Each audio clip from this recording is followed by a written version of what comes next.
Honorable Leviste. Mr. Speaker, I rise on a point of personal and collective privilege in response to a comment by Executive Secretary Ralph Recto. Please proceed. Thank you, Mr. Speaker.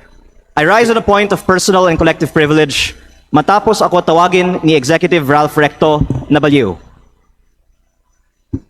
Kung baliw man ako, at least hindi ako magnanakaw. Tila affected si Recto sa mga post ko tungkol sa kanya at si Congressman Edwin Garjola. At mabuti kung magpaliwanag na lang siya tungkol dito. May kinakalat din siya sa social media na ako daw ay may utang sa DOE na 24 billion pesos. Ito po ay walang basehan at inimbento lamang upang tangkang pahinain ang mga binabunyag ko tungkol sa korupsyon sa ating gobyerno. At mas marami pa ang aking sasabihin sa ibang pagkakataon.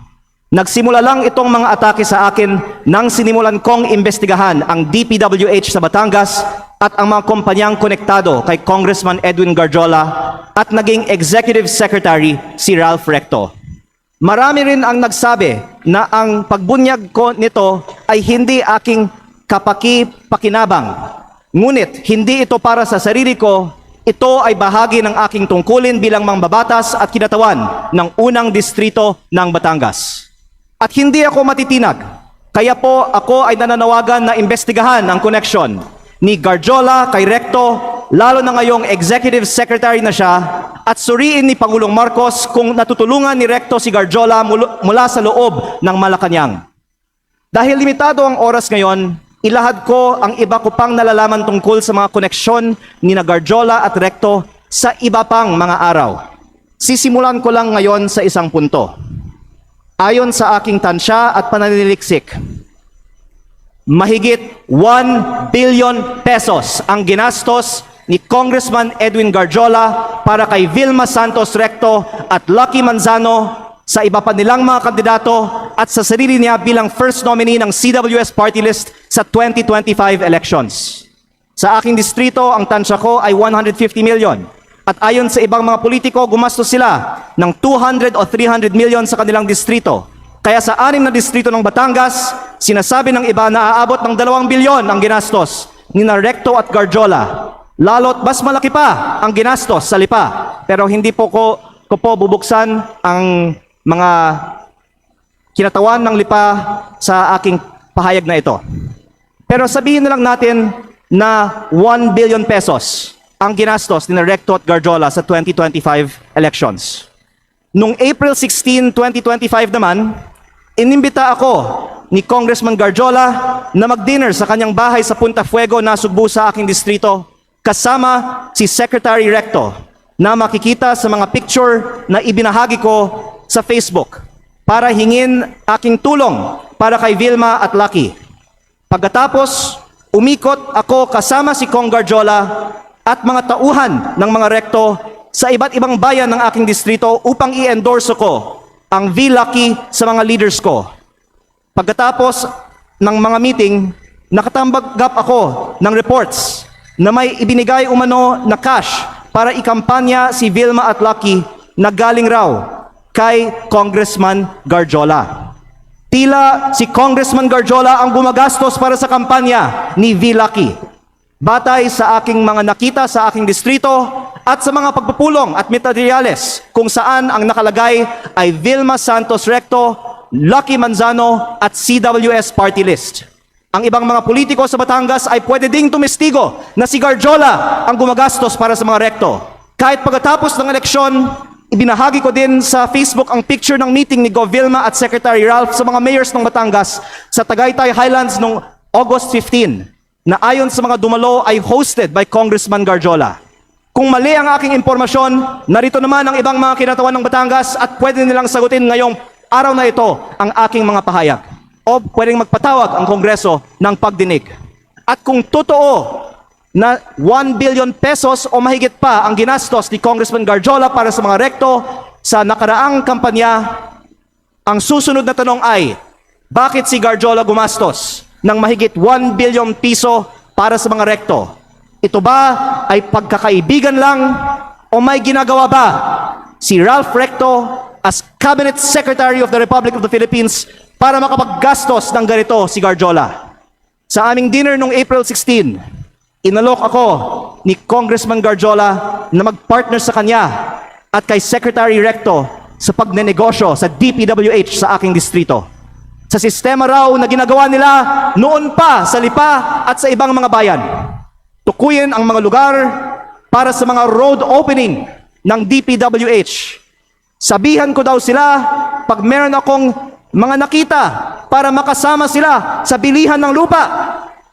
Kayang tumulong daw sa pagpondo ng mga proyekto ng DPWH si Secretary Recto dahil siya ay nasa kabinete. At si Cong Garjola din ay malakas daw sa DPWH at maaaring siya na ang bahala sa kontraktor. Sa ibang pagkakataon, ipinagmamalaki din sa akin mismo ni Secretary Recto na bago niya pinopondohan sa DPWH ang mga bypass roads sa Lipa, kinokondisyon pa niya sa mga may-ari ng lupang dadaanan na magbigay sa kanya ng parte ng lupa sa mababang presyo. At iba't ibang mga tao ay nagkwento din sa akin na gawain ni Recto ito.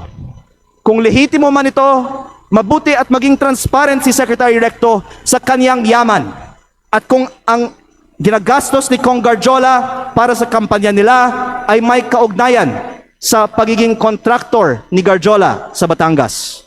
At sa halip na tumigil ang mga ito matapos pumutok ang flood control investigations, mayroon bagong regional director, ang DPWH 4A na si Carolina Pastrana na dating Batangas 3rd District Engineer, ang distrito ni Congressman Garjola sa Mataas na Kahoy, Batangas, na sinabi ay pinili ni Recto dahil siya ngayon ay Executive Secretary na may hawak ng appointments sa Malacanang. Siguro naman hindi ito alam ni Pangulong Marcos, kaya inilalahad ko din ito ngayon sa Kongreso para makita ng lahat ang koneksyon ni Recto at ni Garjola at ang epekto nito para sa buong bansa. Tatalakayin ko pa sa ibang pagkakataon ang mga anomalya sa DPWH sa Batangas. Nalulungkot ako para kay Secretary Recto at Governor Vilma Santos dahil matagal na silang nasa politika na may mga pangalang inaalagaan. At ngayon pa lalabas ang mga isyong ito. Pero mas nalulungkot ako para sa Batangas at sa ating bayan dahil sa mga ginagawa ng mga pinakamataas na opisyal gamit ang pera ng bayan. Lalo kung hindi man lang tutugunan ang mga aligasyong ito at kung hindi inaaprubahan ang pagbaba ng VAT at mga buwis sa langis o ibinibigay ang ayuda para sa lahat na nabanggit ko na sa mga nakaraang pagkakataon. Kung hindi totoo ang mga sinasabi ko ngayon, hindi dapat tahimik si Secretary Recto at Governor Vilma tungkol sa umano'y korupsyon sa DPWH sa Batangas at ang mga aligasyon kay Cong Garjola na tinawagan ng ICI na binuo ng gobyernong ito bilang isa sa mga pinakamalaking kontraktor ng DPWH sa Kongreso. Mabuti kung ipaliwanag nila kung totoo bang malaki ang ginastos ni Garjola para sa kanilang kampanya at ano ang kapalit at kung si Garjola ay kaibigan lang ba o funder din. At kung hindi sasagutin ni Secretary Recto ang mga aligasyong ito, hinahamon ko si Yusek Claire Castro sa susunod niyang press briefing na sagutin kung tama ba na may ganitong aligasyon kay Executive Secretary Recto, bakit hindi pa sinasalang si Secretary Recto sa Commission on Appointments at kung ayaw din ba nilang buksan ang mga detalye ng dalawang kasong plunder ni ES Recto sa Ombudsman. Mabuti ding magpaliwanag si Yusek Castro kung bakit ba talaga natanggal sa pwesto si Executive Secretary Lucas Bersamin nang walang paliwanag at ipinalit isang respetadong dating Chief Justice ng Supreme Court sa isang taong ngayong may dalawang kasong plunder sa Ombudsman. Panghuli, hindi lingid sa atin na binomba ang kotse ni dating Batangas Governor Armand Sanchez. Mapanganib ang politika sa Batangas kapag malaking tao ang inyong binabangga. Kaya kung ito man ang aking huling pagkakataon, nais kong dagdagan, hindi lang DPWH ang posibleng pagkukunan ng pondo ni Recto at Garjola. Dahil ayon sa mga politiko sa iba't ibang mga bayan ng Batangas, ang nasa likod ng STL operator ng Batangas, Refresh Gaming, ay si Recto at Garjola, na ang isang humaharap para sa kanila ay si San Juan Vice Mayor Anthony Marasigan kahit na iba ang mga tao sa GIS ng kumpanya. Habang nasa kabinete ng Republika ng Pilipinas si Secretary Recto, mayroon bukis o second table ang refresh sa kanyang sariling lalawigan. Kaya nananawagan din ako sa Kongreso na imbestigahan ang operations ng Refresh Gaming Corporation sa Batangas.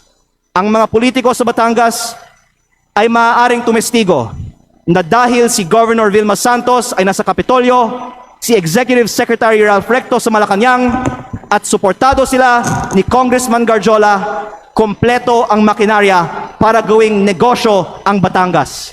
Kaya baka hindi lang 1 bilyon ang nagastos na ni Garjola para sa mga Recto.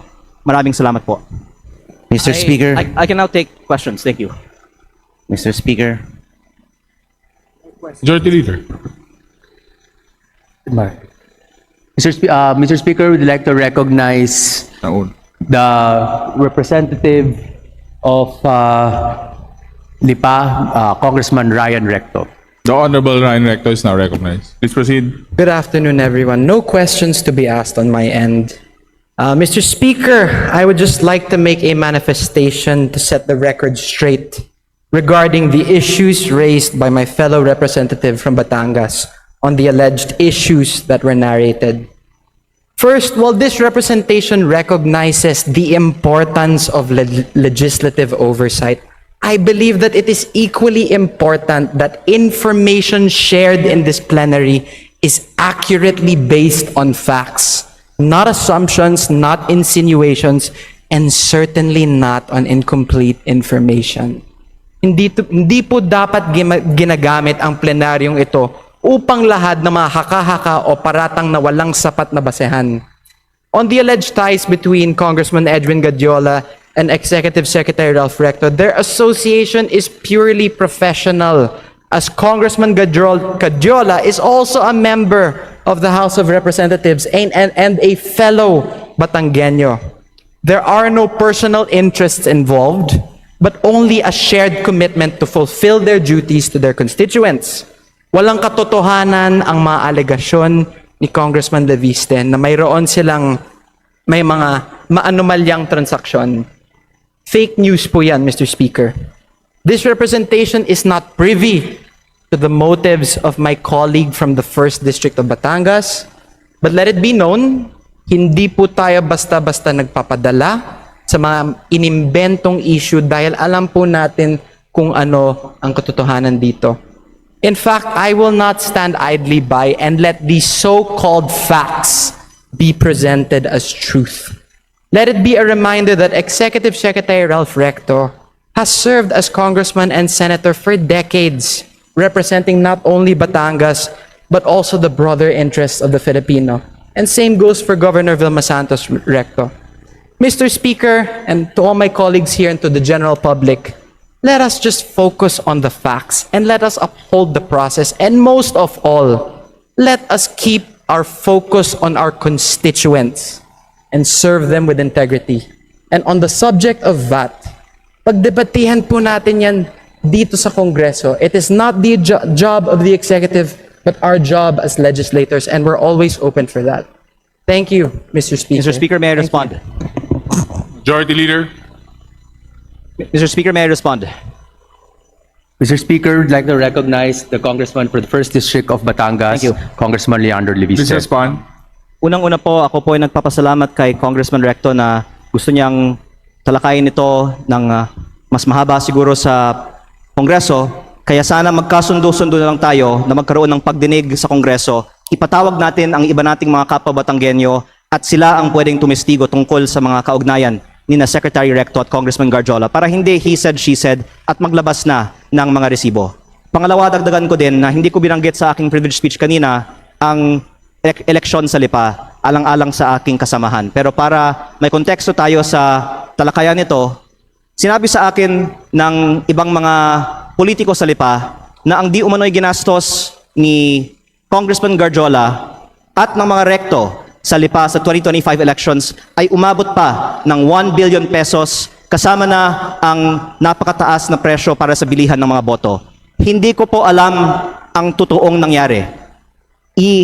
Pinaparating ko lang ang sinabi sa akin at medyo mataas ang figure na natanggap ko, baka naman 300, 400, 500 million pesos lang ang ginastos sa eleksyon ng Lipa.